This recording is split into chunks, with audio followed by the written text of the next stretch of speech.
نحمده ونصلي ونسلم على رسوله الكريم أما بعد فأعوذ بالله من الشيطان الرجيم بسم الله الرحمن الرحيم ولكل أمة رسول فإذا جاء رسولهم قضي بينهم بالقسط وهم لا يظلمون۔ پارہ نمبر 11 سورہ یونس، رکوع نمبر 5، آیات نمبر 47، 48 تا 52، 53۔ وَلِكُلِّ أُمَّةٍ رسول، اور ہر امت کے لیے ایک رسول ہے۔ فَإِذَا جَاءَ رَسُولُهُمْ، جب ان کے پاس ان کا رسول آ جاتا ہے، قُضِيَ بَيْنَهُمْ بِالْقِسْطِ، تو ان کے درمیان انصاف پر فیصلہ کیا جاتا ہے یا انصاف پر فیصلہ کر دیا جاتا ہے۔ وَهُمْ لَا يُظْلَمُونَ، اور ان پر ظلم نہیں کیا جاتا۔ وَيَقُولُونَ مَتَى هَذَا الْوَعْدُ إِن كُنتُمْ صَادِقِينَ، اور وہ لوگ کہتے ہیں کہ یہ وعدہ کب پورا ہوگا اگر تم سچے ہو۔ قُل لَّا أَمْلِكُ لِنَفْسِي ضَرًّا وَلَا نَفْعًا إِلَّا مَا شَاءَ اللَّهُ، آپ فرما دیجئے کہ میں اپنے جان کے کسی ضرر یا نفع کا مالک نہیں، الا ما شاء اللہ، مگر جو اللہ چاہے۔ لکل امت اجل، ہر امت کے لیے ایک وقت مقرر ہے۔ اذا جاء اجلهم، جب ان کا مقرر وقت آ جاتا ہے، فلا يستأخرون ساعة، تو ایک گھڑی نہ پیچھے ہٹ سکتے ہیں، ولا يستقدمون، اور نہ آگے بڑھ سکتے ہیں۔ قل ارأيتم ان آتاكم عذابه بياتا او نهارا، آپ فرما دیجئے کہ تم بتاؤ، اگر اللہ کا عذاب رات کے وقت آ جائے، او نہارن، یا دن کے وقت آ جائے، ماذا یستعجل منہ المجرمون، تو اس میں وہ کون سی چیز ہے جس کے مجرمین جلدی مچا رہے ہیں۔ اثم اذا ما وقع آمنتم بہ، کیا پھر جب وہ واقع ہو جائے تو اس پر ایمان لاؤ گے۔ الآن وقد کنتم بہ تستعجلون، حالانکہ تم اس کے جلدی کرنے کا تقاضا کرتے ہو۔ ثم قیل للذین ظلموا ذوقوا عذاب الخلد، پھر ان لوگوں کو کہا جائے گا، للذین ظلموا، جنہوں نے ظلم کیا ہے، ذوقوا، چکو، عذاب الخلد، ہمیشگی کی عذاب، هل تجزون الا بما کنتم تکسبون، تمہیں ان اعمال کا بدلہ دیا جائے گا جن کے تم کمائی کرتے تھے۔ وَيَسْتَنبِئُونَكَ أَحَقٌّ هُوَ وَيَسْتَنبِئُونَكَ أَحَقٌّ هُوَ، اور وہ آپ سے دریافت کرتے ہیں کہ کیا یہ حق ہے۔ قُلْ اے وَرَبِّ إِنَّهُ لَحَقٌّ، آپ فرما دیجئے کہ ہاں، میرے رب کی قسم، بلا شبہ وہ حق ہے۔ وَمَا أَنْتُمْ بِمُعْجِزِينَ، اور تم عاجز کرنے والے نہیں ہو۔ آیات مذکورہ آیات نمبر 47 میں قیامت کے دن کے کچھ احوال کا ذکر ہے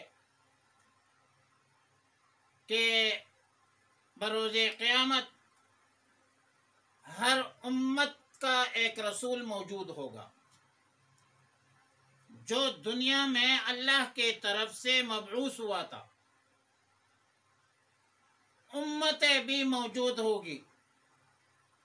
جو انبیاء علیہم السلام موجود ہوں گے تو اہل کفر کے کفر اور اہل ایمان کی ایمان پر یہ انبیاء گواہی بھی دیں گے، اور اللہ کے سامنے انصاف کے فیصلے ہوں گے، کسی پر ظلم نہیں کیا جائے گا.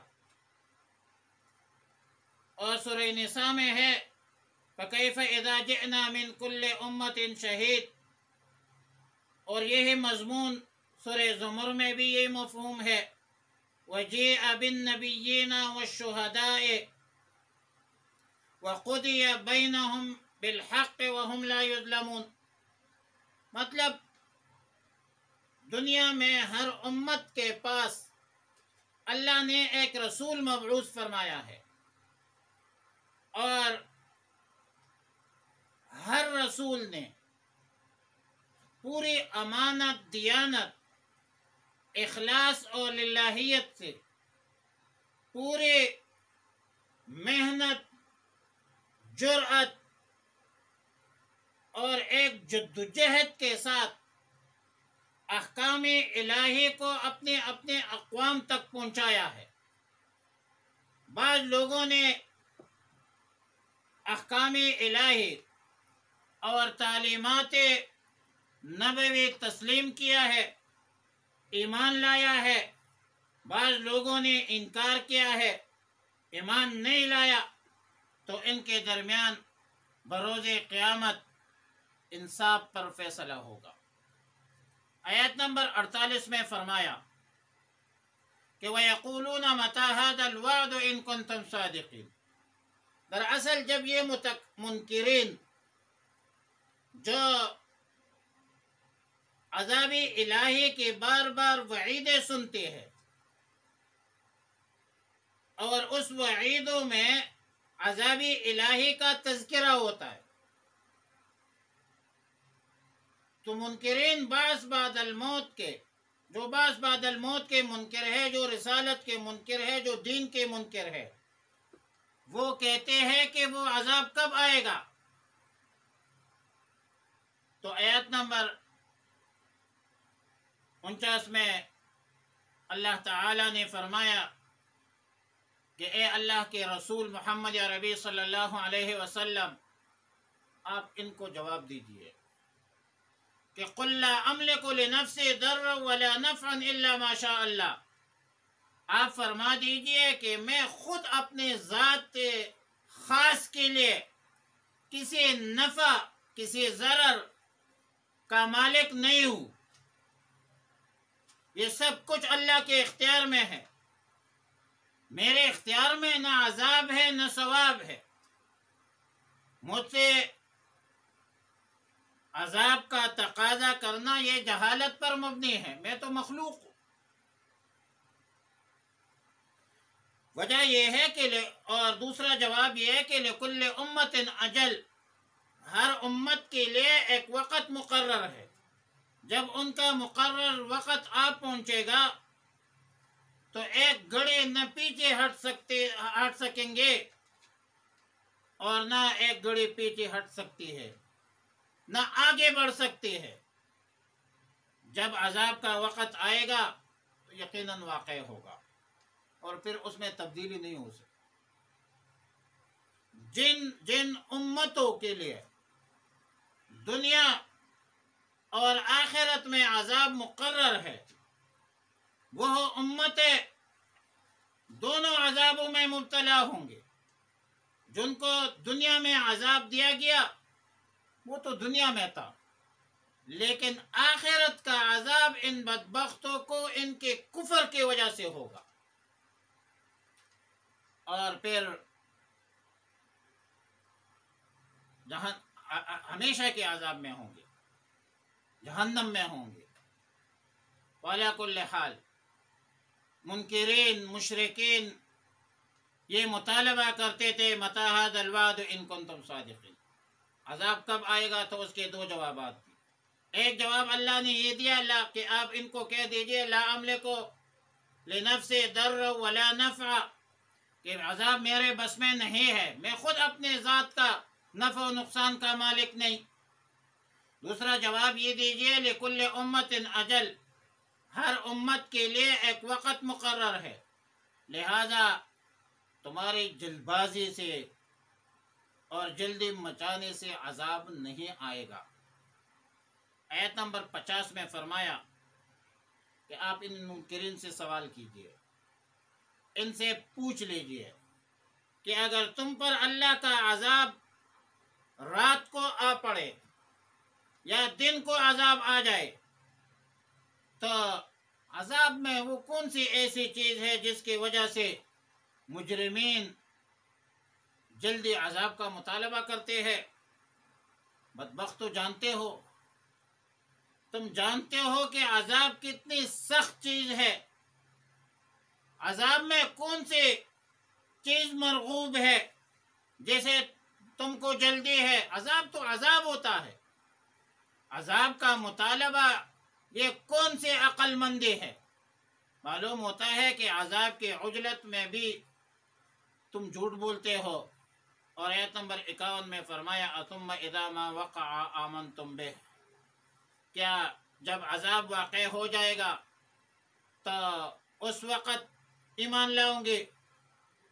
اس وقت ایمان لانا فائدہ نہیں دے گا، وہ بے فائدے ہے۔ اس وقت تصدیق نافع نہیں ہوگا، تمہیں نفع نہیں دے گا۔ الآن وقد کنتم بہ تستعجلون، جب عذاب آ جائے گا تو سوال ہوگا کہ اب تصدیق کرتے ہو حالانکہ تم بقصد تکذیب اس کے جلدی مچایا کرتے تھے۔ اس وقت ایمان لانا، تصدیق کرنا پھر مفید نہیں ہوگا، تمہیں کوئی فائدہ نہیں دے گا۔ اور آیت نمبر 52 میں فرمایا ثم قیل للذین ظلموا ذوقوا عذاب الخلد، پھر ان لوگوں سے کہا جائے گا جنہوں نے ظلم کیا ہے کہ ہمیشگی والا عذاب چکو، هل تجزون الا بما کنتم تکسبون، تمہیں انہی کاموں کا بدلہ دیا جائے گا جو تم کسب کرتے تھے، یعنی دنیا میں جو کچھ تم کماتے تھے، دنیا میں جو تم بدعمالی اختیار کرتے تھے، تمہیں ان کی سزا ضرور ملے گی۔ اور آیت نمبر 53 میں فرمایا وَيَسْتَنْبِئُونَكَ أَحَقٌّ هُوَ، اور آپ ان سے دریافت کیجئے کیا عذاب واقعی چیز ہے؟ قُلْ اِي وَرَبِّي لَحَقٌّ، قُلْ اِي وَرَبِّي إِنَّهُ لَحَقٌّ، آپ فرما دیجئے کہ ہاں میں اپنے رب کی قسم کھاتا ہوں کہ بلا شبہ عذاب برحق ہے، واقع ہو جانے والی چیز ہے۔ وما انتم بمعجزین، اور تم عاجز کرنے والے نہیں ہو، یعنی جب عذاب آئے گا تم اللہ کو عاجز نہیں کر سکتے۔ لہذا منکرین مشرکین بدبختو یہ مت سمجھو کہ عذاب آئے گا ہم بھاگیں گے یا کہیں پر پناہ لیں گے، تمہیں بھاگنے کا راستہ نہیں ملے گا، تمہیں راہ فرار نہیں ملے گی۔ سورہ عنکبوت میں ہے وَمَا أَنْتُمْ بِمُعْجِزِينَ فِي الْأَرْضِ وَلَا فِي السَّمَاءِ وَمَا لَكُمْ مِنْ دُونِ اللَّهِ مِنْ وَلِيٍّ وَلَا نَصِيرٍ، اور تم آسمان میں اور زمین میں عاجز کرنے والے نہیں ہو، تمہارے لیے اللہ کے بغیر کوئی مددگار نہیں ہوگا جو تمہیں عذاب الہی سے بچا سکے۔ بہرحال مشرکین کفر معصیت بھی اختیار کرتے ہیں اور اوپر سے چیلنج اور دھمکیاں بھی دیتے ہیں، اللہ کے احکامات کو جھٹلاتے ہیں، ایک گناہ کے اوپر دوسرے گناہ کا ارتکاب کرتے ہیں، غضب الہی کو دعوت دیتے ہیں، اور ظاہر ہے کہ اللہ کی پکڑ تو بہت سخت ہے۔ ان بطش ربک لشدید، تیرے رب کی پکڑ بہت سخت ہے۔ اللہ تعالی ہمیں نیک اعمال کے توفیق عطا فرمائے اور عذاب الہی سے دنیا اور آخرت میں محفوظ فرما دے۔